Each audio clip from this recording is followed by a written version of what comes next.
नमस्कार मित्रांनो, आज देवमूर्ती येथे वृंदावन गोशाळेच्या शेजारीच पाटणी फार्म आहे। पाटणी फार्मच्या इथं आचार्य विराग सागरजी यांचं समाधी जे स्थळ आहे तिथं निर्माण कार्य घाटात सुरू आहे। आज इथं मूर्त्या आलेल्या मूर्त्यांची प्राणप्रतिष्ठापना देखील पूजा झालेली आपण सगळे जाणून घेऊया। 21 ते 25 मार्च दरम्यान इथं विशुद्ध सागरजी जे आचार्य विशुद्ध सागरजी ते येणार आहेत आणि त्यांच्या 21 ते 25 मार्चच्या दरम्यान इथं प्रतिष्ठापना सोहळा देखील पार पडणार आहे। आपण आयोजकांकडून जाणून घेऊया नेमकं कसं आहे। इथे सगळ्यात पहिले ही माहिती देऊ इच्छितो। 4 जुलै रोजी मुनी महाराज आचार्य 4 जुलै 2024 ला आचार्य विराग सागरजी महाराज यांची संलेखना समाधी मृत्यू झाला। त्या निमित्ताने इथे अग्निसंस्कार त्यांना देण्यात आला आणि म्हणजे इथे अग्निसंस्कार दिल्यामुळे सगळ्या जालन्याच्या समाजाच्या लोकांची भावना होती की इथं तीर्थस्थळ निर्मिती व्हायला पाहिजे आणि त्यांचे म्हणजे शिष्य जे गुरु लोक होते त्यांची बी अशी भावना होती ते तीर्थ तर ते जालन्याच्या लोकांनी आव्हान स्वीकारून हे सगळं पूर्ण 9 महिन्याच्या आतमध्ये हे तीर्थ तयार केले। बाकी सगळी जी आमची माहिती आहे पूर्ण जे निर्माणची अजितजी छाबडा आणि नरेंद्र पाडे मला गणाचार्य गुरुदेव विराग सागरजी महाराज यांच्या महानिर्वाणाने देवमूर्ती येथील ही जागा पुनीत झालेली आहे। ही जागा आम्ही सर्व जैन समाजातील लोक सर्व धर्मीय समाजांच्या लोकांच्यासाठी ही जागा एक अत्यंत पुण्यशाली जागा अशी झालेली आहे। अशा जागेवर एक भव्य गुरुमंदिर उभारले जात आहे। गुरुमंदिरचं कार्य पूर्णत्वाकडे आहे।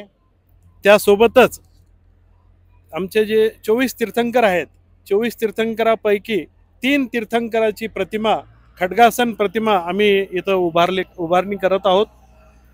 भगवान धर्मनाथ, भगवान विमलनाथ आणि भगवान अनंतनाथ अशा 3 भगवंताच्या खड्गासन प्रतिमा 24 फूट 27 फूट अशा 3 प्रतिमा आम्ही इथं विराजमान करत आहोत।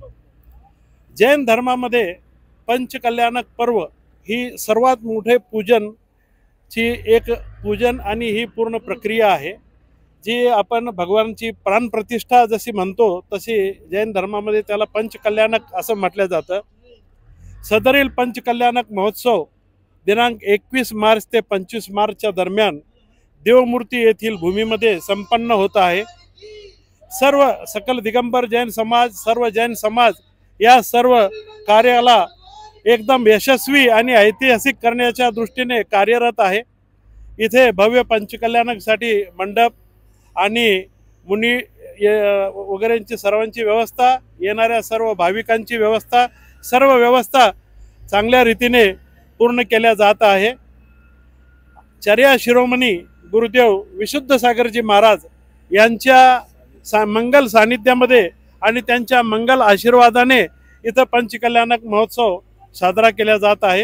हे पूर्ण भारतभरातून पूर्ण भाविक येणार, समाज बांधव येणार, तर किती अपेक्षा आहे आपल्याला? इथं किती लोक अपेक्षित आहे? साधारणतः 2 ते 3 लाख भाविक इथे दर्शनासाठी येणार आहेत। त्यांच्या दर्शनाची ते पूर्ण पूजनामध्ये त्यांना पूर्ण पूजनाचा लाभ मिळावा याप्रमाणे पूर्ण व्यवस्था समितीतर्फे इथं केल्या जात आहे। स्थानिक आमदार त्याचप्रमाणे पालकमंत्री पंकजाताई मुंडे, आमदार माननीय अर्जुनरावजी खोतकर साहेब, त्याचप्रमाणे माजी खासदार माननीय खासदार रावसाहेबजी दानवे साहेब, कल्याणदादा काळे साहेब, कैलासजी गोरंट्याल साहेब या सर्वांनी या कार्यक्रमाला आपापल्या पद्धतीने प्रत्येक कार्यास हातभार लावलेला आहे। तसेच समस्त देवमूर्ती ग्रामवासीही प्रत्येक गोष्टीमध्ये आम्हाला सहकार्य करत आहेत। प्रशासनाची आम्हाला चांगली साथ मिळत आहे आणि सर्वांच्या सहकार्याने एकजुटीने हा जो एक ऐतिहासिक कार्यक्रम आहे हा आम्ही सफल करून पूर्ण एक नवीन इतिहास तयार करू आणि सर्व धर्मियांच्यासाठी धर्मलाभ मिळावा या पद्धतीने आम्ही कार्यरत आहोत। इथं महिलांचा देखील सहभाग होणार आहे, तर नेमकं महिलांची काय व्यवस्था आहे? किती महिला अपेक्षित आहे? त्यांच्यासाठी काय विशेष नियोजन करण्यात येते जे तुमचं ऐतिहासिक कार्यक्रम होतं त्याबद्दल? हाँ, यहाँ पर सभी तरह से काफ़ी सभी सुविधाजनक बनाया गया है। कमरों की व्यवस्था शहर में भी सभी के रुकने के लिए बहुत उत्तम व्यवस्था, उत्तम से उत्तम व्यवस्था देने की कोशिश की है और चौकों की व्यवस्था भी बहुत सुनियोजित की गई है। तो सारे देश भर से भी जो भी यहाँ चौका लेके आना चाहते हैं वो सब भी यहाँ बिल्कुल आएँ। पूरा उन्हें यहाँ पे सारी सामग्री वगैरह सब उपलब्ध कराने का पूरी तैयारी है। और बाकी जो कार्यक्रम होते हैं, सांस्कृतिक कार्यक्रम वगैरह, उसके लिए तो भव्य से भव्य आयोजन किया गया है ही और सभी के लिए शुद्ध भोजन की, प्रतिमाधारियों के लिए सभी प्रकार की व्यवस्था की गई है। जालना सिटी जिस तरह से स्टील सिटी और तपोधाम के लिए फेमस थी, वैसे ही आज विराग समाधि की वजह से दुनिया के पूरे कोने कोने तक आज जालना का नाम हो चुका है और हमें बहुत खुशी है कि इस स्मरणीय पल के हम सब भागीदार और होने वाले हैं। और यहाँ पे जो भी व्यवस्था हो रही है आप सब देख ही रहे हैं कि काफ़ी बड़े पैमाने पर हो रही है और हमें खुशी है कि विशुद्ध सागर जी का सत्संग यहाँ पे आकर हमको उनका सानिध्य मिलेगा। माता जी का सानिध्य तो हमें आज पिछले 8 महीने से मिल ही रहा है और बस आप सब सकल जैन समाज की तरफ से हम सभी को विनंती करते हैं कि आप सब इसका लाभ उठाए, यहाँ पर आए, इस पुण्य के सब आप भागीदार बने। जय जिनेंद्र।